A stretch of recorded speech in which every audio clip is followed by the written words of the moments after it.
Hello everyone and welcome to the Sciences Po Live broadcast dedicated to the Master in International Governance and Diplomacy offered at the Sciences Po Paris School of International Affairs, also known as PSIA. We are with Mimi Mogue-Trentin, Academic Advisor of the Master in International Governance and Diplomacy, to give you the most up-to-date information on the program. Mimi, thank you so much for being with us. Thank you for having us. And we also have two guests who are with us remotely, Hanul and Juan Pablo, two student and graduate of the Master in International Governance and Diplomacy. Hanul and Juan Pablo, thank you so much for being with us as well. We'll be with you in just a moment. Now, to you viewers watching us live on YouTube today, should you have any question at this point, you can ask your questions in the chat box of this YouTube live session. Our guests will be more than happy to answer a few of those questions in the second part of this broadcast. Now, let's get started. And my first question goes to Mimi Mogue-Trentin, Academic Advisor of the Master in International Governance and Diplomacy. Mimi, thank you again for being with us. As a start, could you tell us what are the objectives of the Master in International Governance and Diplomacy? Okay, great. Thank you, Adrien.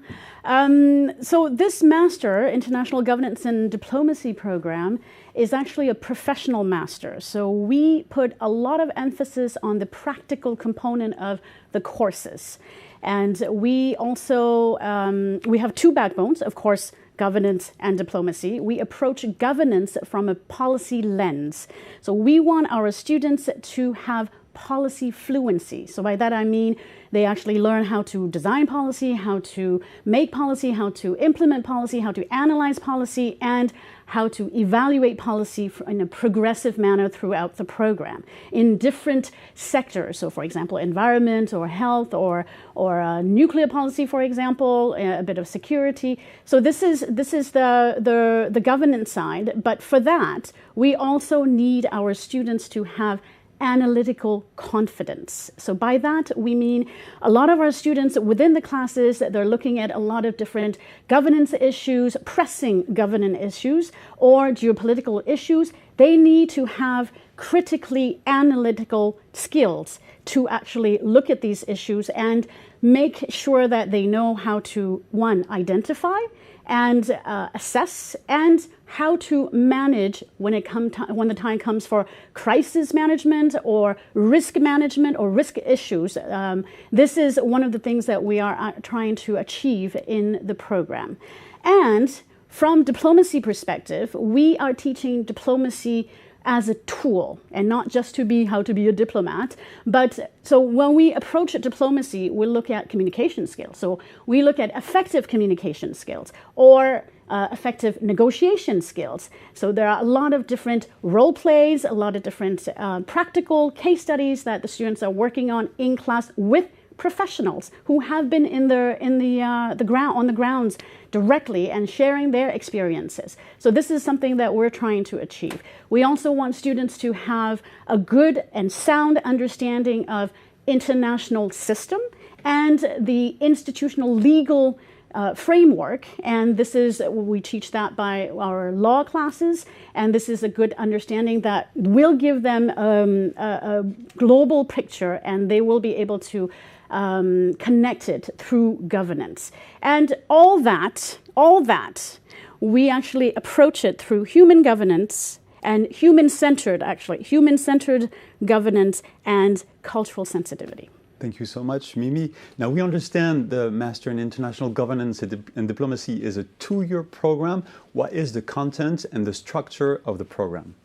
Great, thank you. Yes, it is a 2-year program, and I remind you that it is taught in English. Over 95% of the courses are taught in English. So you do need a minimum English level in C1 to be admitted into the program. We use the semester system. So it's a 2-year degree program, 4 semesters, 3 semesters of classes, and 1 semester is dedicated to practical experience. And students there for that semester have 3 options. One is actually internship option or work placement if they already have some experience. And then 2 is international exchange And the third option is master thesis, where they are able to delve into a research topic that they've always wanted to, and they have actually a supervisor who work with them from Sciences Po as a permanent faculty.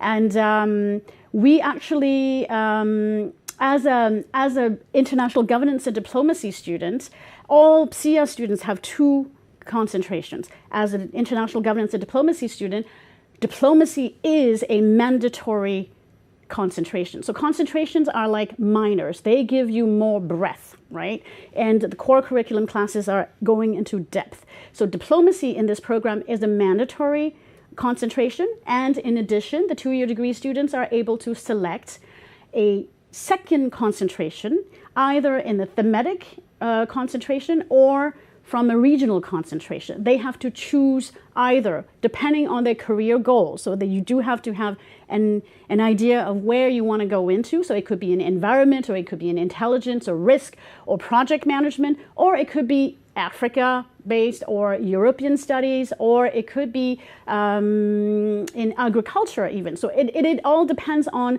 their career goals. And this is very important as well.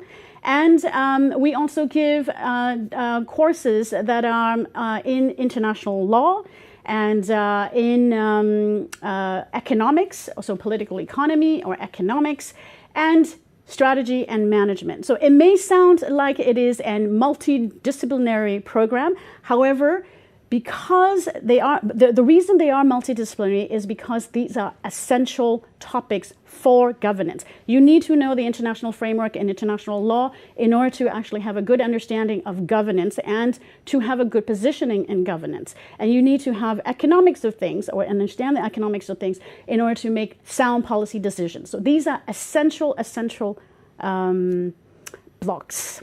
Thank you so much, Mimi, for a clear presentation of the content and the structure of the program. We now have the pleasure of welcoming Hanul. Hanul, thank you again for being with us. You are a second-year student enrolled in the Master in International Governance and Diplomacy. You will graduate from Sciences Po this coming spring 2026. You are originally from South Korea. You did your undergraduate studies at Duke University in the United States prior to joining Sciences Po in Paris, France. What is the reason, Hanul, you did choose the Sciences Po Master in International Governance and Diplomacy?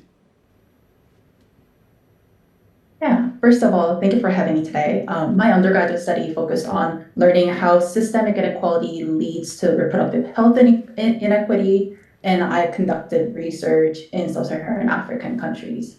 And I felt necessity to train my muscle to translate theoretical knowledge that I learned from classes into real-life situations and develop policies. And Sciences Po's unique proposition as leading academic institution and also giving exposure to experts in the field drew me to this program. Thank you so much, Hanul. Now, Mimi did present to us the structure and content of the program. Could you tell us what the learning environment is like in the program? Sure. There's a good balance between seminars and lectures every semester. And for seminars, it fosters peer learning through presentations and group work. Whereas lectures, we learn theories and technical knowledge from Latin American foreign policy all the way to the health system strengthening. Thank you very much, Hanul. You did have some professional experience already while studying at Sciences Po. You just finished an internship at the Clinton Health Access Initiative, which is a global health organization. You did it in Eswatini, Africa. What was your position and what was your work about? Yes, at CHI, I worked under market intelligence team in the global HIV access program. And within my work, I analyzed 14 countries' HIV essential commodity stock status in the middle of foreign aid disruptions, and also using those data to forecast future diagnostic demand and researching how the pipeline market will evolve. And with this data analysis, we developed an HIV market report to present data to non-technical audiences like donors and congressmen and congresswomen. Thank you, Hanul. You did your internship in a global health organization. Is it something you wish to pursue in the future? What sector, what position do you wish to work at after graduating this coming spring? Short answer is yes. I would love to work in global health organization, especially in sub-Saharan Africa, to assist governments to develop reproductive healthcare strategies in ever-changing development landscape. Thank you very much, Hanul. Now, final question. We do hope that many of the viewers watching us live today are future applicants to the program. Would you have an advice to give to future applicant willing to join the program next year? I believe storytelling is a key component of the application. Instead of listing out all the achievement, which is also crucial, creating one consistent story plot across application to show who you really are is really important. Thank you. Thank you very much, Hanul. Thank you for a fruitful testimonial and advice to future applicants. We'll get back to you in just a moment. Now back to studio with Mimi Mong-Trentin, Academic Advisor of the Master in International Governance and Diplomacy. Mimi, if you may, let's talk about prospective students and applicants. What would be a good profile for the Master in International Governance and Diplomacy? What kind of students are you looking for? Okay, great. Thank you, Adrien. That's a great question because we do take we scrutinize the applications very carefully. This program, again, what we are looking at, and any PSIA program, the first thing we look at is academic excellence. So you need to have a minimum requirement that we require wherever you're coming from. That is the minimum, and then there are more. So that depends on what kind of candidacy you have and where you come from as well. But academic excellence is the main pillar that we look at. That's one. Two is we look at profiles or candidates who have a passion, but not only a passion for international relations or international affairs, but doing something about it. So if you are saying that I want to be a diplomat, okay, or policy advisor, what are you doing about that? How do you actually, in your either academic career or even professional career, how have you been trying to reach closer to where you want to be? What is your short-term goal? What is your long-term goal? And also have a clear idea of what organizations or maybe even positions that have done some research on that area, and also have a clear idea of the program that we're offering. So not only the title of the program or the blocks of the program, but also what courses are we offering and how will these courses will provide you the skills that you need to reach your career goal, and how does this program play an important role in reaching your career goal and having an idea of a career goal. And we're not talking about I want to be the next Secretary General of UN or anything like that. It could be, yes, it could be an ultimate goal, but how are you actually progressing to get there? Hanul mentioned about storytelling. This is very important. Storytelling from the point of how you actually acquired interest in international affairs and what are the contributions that you think you would like to make. So if you want to be a diplomat, what kind of diplomat do you want to be? And where do you want to defend or how do you want to defend your country? Or for example, policy. What areas of policy do you want to work on? So these are the kind of things that we're looking for in terms of candidates, that they know a little bit about what they want to do and also the field that they want to go into. Great. Thank you very much, Mimi. Now, Sciences Po is a total of 13,500 students. How about the cohort of the Master in International Governance and Diplomacy? What is the size of cohorts and how international are they? That's also a very good question. So PSIA, the way PSIA is, we're very international. And this program, especially International Governance and Diplomacy, is one of the largest programs at PSIA. We do attract a lot of candidates. So it is actually our challenge as well to select the best candidates possible. So therefore, the cohorts tend to be quite large. So we do have about 180 to 200 students per year for the 2-year program. And many of them are international. As PSIA, this is our DNA. So we have about, in this program, 70% of the students are international, so non-French. Many of them are Europeans, but we do have a lot of North Americans, South Americans, everywhere around the world. And you actually feel that in class. And you'll hear it from Hanul and Juan Pablo, that when you are in class, you actually look around and you get different opinions from different parts of the world, and that actually makes it a lot more fruitful in terms of class discussions. A truly internationalized program. Thank you very much, Mimi. You mentioned the structure of the program. 4 semesters, 3 semesters of courses, 1 field semester. You mentioned 2 concentrations, 2 minors. What are the teaching methods like? What's the proportion of lectures, seminars, group projects? Yes, that's also a very good question. What we try to do in this program, especially because it is a professional program, we try to put emphasis on interactivity within the class, between the classmates as well as, of course, the professors. And a lot of our professors are professionals, so they are actually sharing their experiences, hands-on experiences, and the students are actually doing the actual case studies or working on the actual real-life situation in class. So we want the classes to be small, and not too small, but small enough that it is actually manageable for the professor and give that fruitful discussion, access to fruitful discussion as well. So we tend to have about 25 to 32 students in each of the classes. However, there are fundamental classes such as international law or some economic classes. They tend to be a little bit larger, but no more than 80, maybe 50 to 80 students, but we try to keep it small. Mm-hmm. Yeah. Great. Thank you very much, Mimi. We now have the pleasure of welcoming Juan Pablo. Juan Pablo, thank you again for being with us. Juan Pablo, you are a 2024 graduate. You graduated a couple of years ago from the program. You are originally from Colombia. You currently work as advisor on multilateral affairs and international cooperation at the Colombian Ministry of Culture. What made you want to work in that field, and what is your work about, Juan Pablo?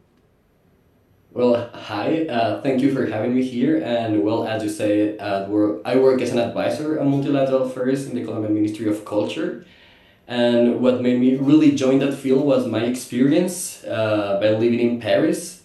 During my time in Paris and Sciences Po, I got to realize how unequal access to culture can be. So at the time that I was enjoying going to museums, theater, and other artistic expressions in Paris, I realized that I didn't have the same chance or opportunities back home. So from that duality, I got to realize, and I got a little interest in how cultural policies work, how cultural diplomacy is inserted in foreign policy of every country. And then I found out that this sector is usually a very transversal policy area, and it offered me an opportunity to challenge myself and to put into practice all that multidisciplinary training that I got at Sciences Po. And what is my work about? I would say that, to put it in simple words, I give advice to my minister on how to position culture as an strategic asset for the Colombian foreign policy. Thank you so much, Juan Pablo. You graduated 2 years ago from the program. Looking back at your Sciences Po Sciences Po time as a student, your student journey at Sciences Po, what are some of the best memories you retain from your Sciences Po experience within the Master in International Governance and Diplomacy? Well, best memories, I guess I have a lot. Those were 2 very amazing years at Sciences Po. But if I have to choose, I would say the first one was when I realized that my courses were directly connected to real-world global issues. They were not merely abstract theory. I got to see that my professors were active practitioners. They were bringing negotiations and policy making into the classroom. And if you pair that with a highly international cohort, it really pushed you intellectually through debates and work group. And that was a really good thing to realize that Sciences Po was the right place to be. And the second one was being able to participate in the Paris Peace Forum I got the chance to see diplomacy up close, and it made me realize that that was the place that I want to be after graduating. Thank you, Juan Pablo. You are now live from Bogota, Colombia, where you currently work. You also did your undergraduate studies in Colombia at the University of Los Andes prior to joining Sciences Po for a master's degree. What made you choose back then Sciences Po and the specific master in international governance and diplomacy? Well, I guess that I did choose Sciences Po and the Master of International Governance and Diplomacy because PSIA really offered me a clear bridge between academia and policymaking. As you mentioned, I did my undergrad at the University of Los Andes, and during my time at my undergrad, I realized that it was about finding the right tools to use across disciplines, economics, political science, law. But then when I finished my undergrad, I realized that I needed to learn how to use those tools in practice and not just to merely understand them. And that's where the Master of International Governance and Diplomacy really clicked in my mind after I realized that professors were involved in the day-to-day global decision-making really made a difference, and I can assure that was really the thing that made the master really my option to go. You just mentioned the practical tools that Sciences Po and PSIA and the specific master brought you. What other contributions did the program make to your career? I guess I would say that the program really helped me to speak the same language as international organizations. I got to know that from my internship at the OECD. It really made me realize that even though I had the tools, I didn't know how to properly communicate on the day-to-day of an international organization. And really, Sciences Po, building that bridge between theory and practice, helped me to being able to understand international organization and put into work all that I have learned. So I would say the program really connects you to the real world. So you just mentioned the internship you did at the OECD while studying at Sciences Po. What were the stages of building your professional project while at Sciences Po, from your undergraduate studies in Colombia up to now your current position at the Ministry of Culture in Bogota? Well, for building my professional project during Sciences Po, I guess I first started with the choices of my different classes. I really tried to keep exploring since you got a different concentration, either regional or thematic. So I decided to explore the most of it, but also to keep linked to my background. So kind of made sense out of having the ability to explore, but also to have a storytelling behind it. The second step or stage that I would say is that I did commit really to exchange with professors, but not only with them, but also with classmates. This final stage, it really helps me today in my day-to-day at work, since at the end, I ended up building an unexpected network in cultural diplomacy and UNESCO-related issues that at the time at Sciences Po I was not part of, but after joining the ministry I'm really using it a lot, so I would say it's that. Thank you so much, Juan Pablo. You applied as an international student to Sciences Po since you did your undergraduate studies in Colombia. Would you have an advice to future international students at PSIA on building their professional project during their studies in Paris, France? Sure, I guess on this point, on the same page as Hanul and Mimi, I would say that for future international applicants, it's important to have academic excellence, be ambitious, but also being coherent. Your project or what you want to do in life needs to have purpose and a clear narrative and a storytelling that really shows where you want to be and how are you gonna do it, the steps or the what's gonna lead you up there, and how Sciences Po could play a role in that bigger plan, or in that bigger picture. And aside of that, I guess I would also say that using France and Paris as a learning space beyond the classroom, it's also a good tool either for international students right now at Sciences Po, or also international students applying to Sciences Po, since Sciences Po is not about a building, it's about an experience. So just don't rush the project, just experience and refine it through the way. Thank you, Juan Pablo, for a great testimonial. We'll get back to you in just a moment. Now back to the studio with a final series of questions to Mimi Mong-Trentin, Academic Advisor of the Master in International Governance and Diplomacy. Mimi, let's have a word on professional life. How do you prepare students for professional life? Great, thank you.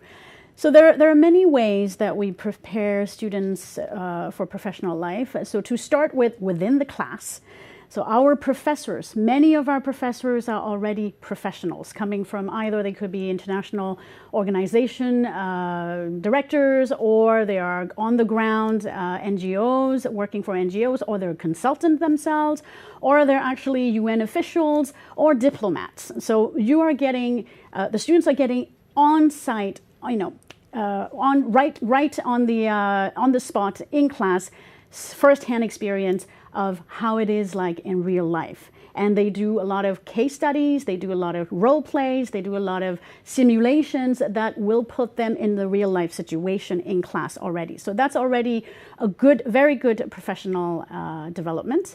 And then two is we have third semester as their practical semester, and as I mentioned, many of the students, more than 85% of the students actually select the internship or the work placement option. So this is where they actually are working for different organizations, either in France or abroad, where they are wanting to actually develop their career potentials. So they're actually getting, again, hands-on experience right there within the curriculum.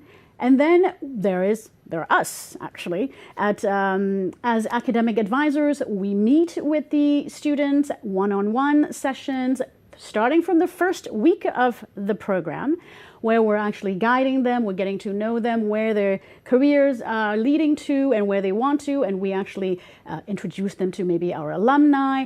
We also have a mentorship program where the alumni are actually connected to the M2 students, where there are actually M2 students and the alumni are working in the field that the M2 students would like to develop the career potentials. So they're actually getting to share their experience firsthand and getting their experience information firsthand from the alumni. Okay, and then we also have career advisor at PSIA as well as at the Sciences Po level. So this is where our colleagues are working together to create resources. So every week we will have career meetings.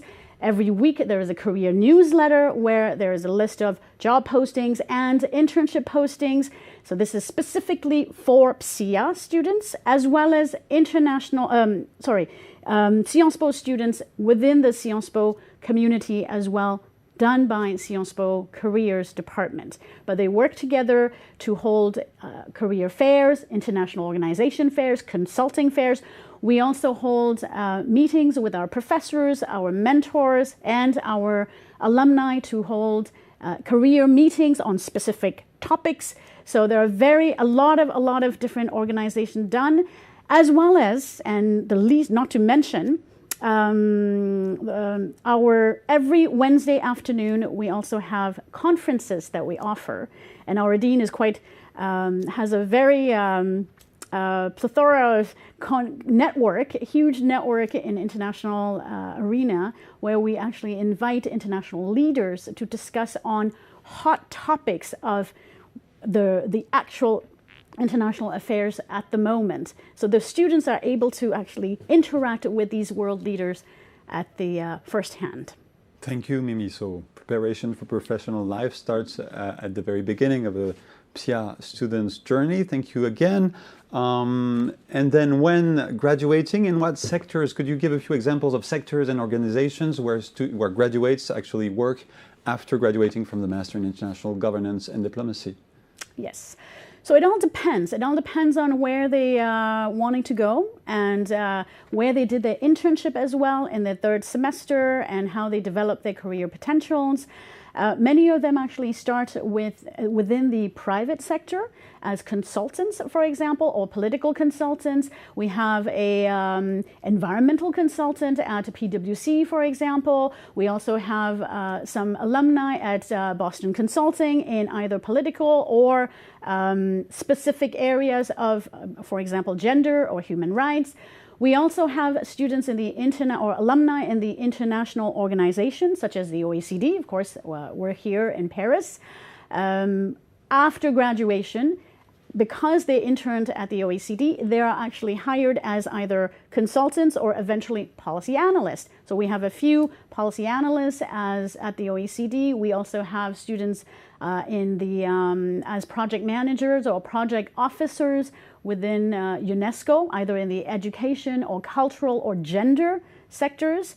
And we also have some alumni at the World Bank, for example, specialists at the World Bank. We also have, I was just thinking about one alumni in Congo, actually, in peace building and conflict resolution specialist or advisor. And recently we just saw on LinkedIn an alumni who just got into the Swedish diplomatic services. So diplomatic services is also very prominent within our alumni at the EU institutions as well. We have some alumni at the EU Parliament and also within the French diplomatic sector as well. So public and private, but they tend to start with the private sector first, but not only, and international organizations. Some are at NGOs as well. So graduates work in a great variety of areas, sectors and organizations, both in France and internationally, both in the public and the private sector. Thank you very much, Mimi. Now is the time for our Q&A session. Thank you, dear viewers, for the many questions you've been asking via the chat module of this YouTube live session.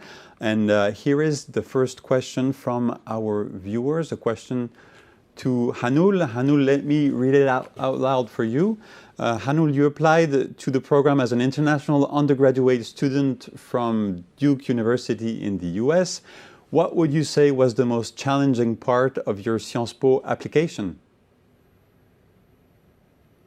Yes, I think the most challenging part for me is looking for recommendation or recommenders that show my strength in both academics and research.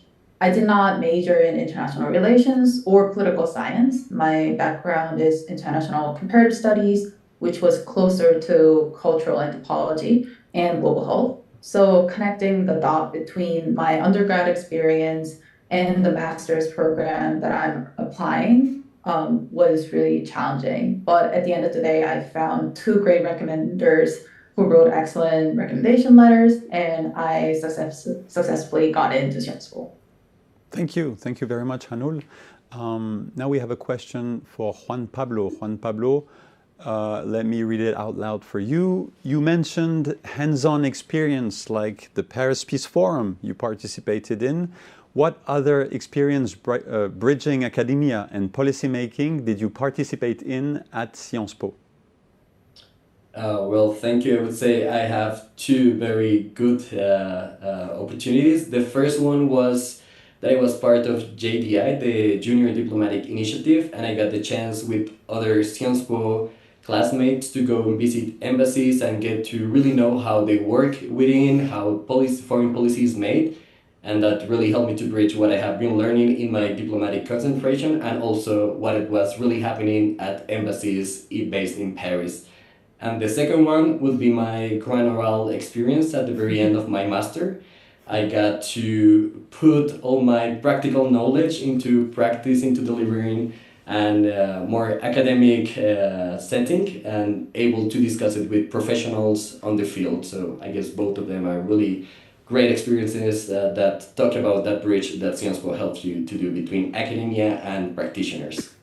Thank you very much, Juan Pablo. And we have now a final question from our viewers to Mimi. a question about concentrations you mentioned, the minors you mentioned earlier. In terms of teaching volume, number of class hours, how significant are the two concentrations, the two minors within the program that the students have to choose? Okay, great. Thank you for the question.